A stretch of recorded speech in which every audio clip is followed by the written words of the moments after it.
আপনি জানলে অবাক হবেন, আপনার সঞ্চিত টাকা যা আপনি ব্যাংকে জমা রাখেন সেই টাকাগুলো ব্যবহার করে ব্যাংকগুলো প্রতিদিন কোটি কোটি টাকা লাভ কামাচ্ছে। কিন্তু আপনি কি জানেন ঠিক কিভাবে ব্যাংকগুলো আপনার টাকা ব্যবহার করে এত টাকার মালিক হচ্ছে?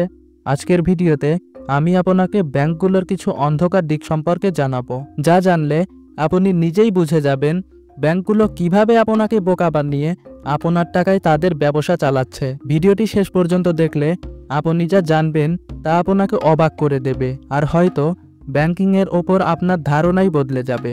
তাহলে চলুন কথা না বাড়িয়ে ভিডিওটা শুরু করি। আমরা যখন প্রথমবারের মতো টাকা রাখতে ব্যাংকে যাই, আমাদেরকে কিছু কাগজে সাইন করতে বলা হয়। জানানো হয় আমাদের সঞ্চয়ের ওপর 5% সুদ দেওয়া হবে, হয়তো একটি চকচকে ক্রেডিট কার্ডও অফার করা হয়। কিন্তু আসল প্রশ্নটা হলো, আমাদের টাকা ব্যাংকে গেলে আসলে কি হয়? কিভাবেই বা ব্যাংক টাকা কামায়? আসলে ব্যাংক তাদের লাভের জন্য বড় একটা অর্থনৈতিক খেলা চালায়, আর সেই খেলার লাভ ক্ষতিটা আমাদের বুঝতে দেয় না। যখন আমরা আমাদের সঞ্চয় হিসাব খুলে ব্যাংকে টাকা জমা রাখি, ব্যাংক সেই টাকা আপনার মতোই আরেকজনকে ব্যবসা ও ব্যক্তিগত কাজে লোন দেয়। সোজা কথায় বলতে গেলে আমাদের টাকায় নিজেরা ব্যবসা করে, এতে তারা 10 থেকে 15% সুদ নেয়। সহজে বোঝানোর জন্য একটু ভেঙে বলি, ব্যাংকে আমরা যদি 1 লক্ষ টাকা জমা রাখি, ব্যাংক আমাদেরকে 1 বছরে 5% সুদ দেয়। হিসাব করে বললে বছরে 5,000 টাকা সুদ দেয়। কিন্তু ব্যাংক সেই 1 লক্ষ টাকা অন্য কাউকে 15% সুদে লোন দেয়। এভাবে তারা প্রতি বছর সেই 1 লক্ষ টাকা থেকে আপনাকে 5,000 টাকা দিয়ে 15,000 টাকা তুলে নেয়। এখানে একটা বিষয় পরিষ্কার হয়ে যায়, ব্যাংকগুলো মূলত উপার্জন করে সুদ থেকে। তবে ব্যাংক শুধু সুদ থেকে লাভ করে ব্যাপারটা মোটেও এমন নয়। তারা নিজেদের লাভের জন্য আরও অনেক উপায় অবলম্বন করে। ব্যাংক ফি এমনই একটি পদ্ধতি, প্রত্যেকবার যখন আপনি এটিএম থেকে টাকা তোলেন অথবা চেক কাটেন, প্রতিটি পদক্ষেপেই ব্যাংক একটি নির্দিষ্ট পরিমাণ ফি কেটে নেয়। যদিও এর পরিমাণ অনেক কম, কিন্তু প্রতিদিন এমন হাজার হাজার ফি আদায় করলে একত্রে সেটি একটি বিশাল অঙ্কের টাকায় পরিণত হয়।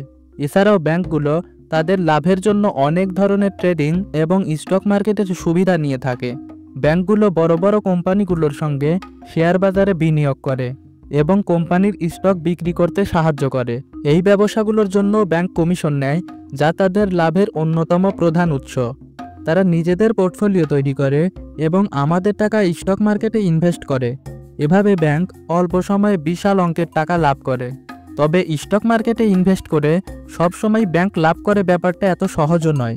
এর মধ্যে কিছু ব্যাংক আমাদের টাকায় নিজেরা ঝুঁকি নিতে দুইবারও ভাবে না।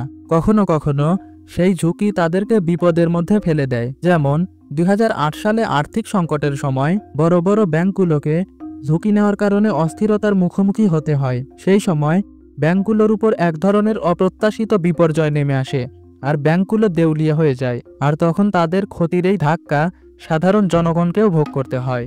তাই পরবর্তী সময়ে যখন ব্যাংকে যাবেন, একটু ভেবে নেবেন কিভাবে আপনার টাকা দিয়ে তারা ব্যবসা করে নিচ্ছে। ব্যাংকগুলো আপনার টাকা শুধু জমা রাখছে না, বরং সেই টাকা দিয়ে লাভের খেলা খেলছে। কড়া সুদ নিচ্ছে, ফি নিচ্ছে, আর রিস্ক নিয়ে স্টক মার্কেটে ইনভেস্ট করে কোটি কোটি টাকা কামিয়ে নিচ্ছে। আর এসবের কারণে সবচেয়ে বেশি যাদের ক্ষতি হচ্ছে তারা হলেন সাধারণ গ্রাহকেরা।